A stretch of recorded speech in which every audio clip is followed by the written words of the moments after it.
Assalamualaikum warahmatullahi wabarakatuh. Saya Edi Hashim daripada Semenyih, Selangor. Saya mengalami masalah cirit-birit atau diarrhea kronik sejak 1984. Selepas saya menjalani satu pembedahan membuang ulcer yang pecah di dalam perut saya. Bagi mengatasi masalah cirit-birit ini, doktor telah memberi saya satu jenis ubat yang perlu saya ambil setiap hari sebelum sarapan pagi sepanjang hayat saya. Kesan pengambilan ubat ini telah saya satu masalah baru, iaitu sembelit.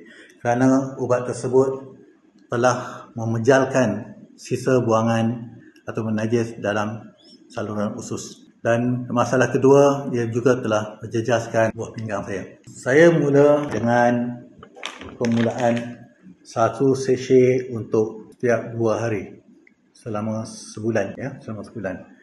Dan selepas tu saya gunakan atau saya mengambil satu sachet ini untuk 1 minggu sehinggalah sekarang.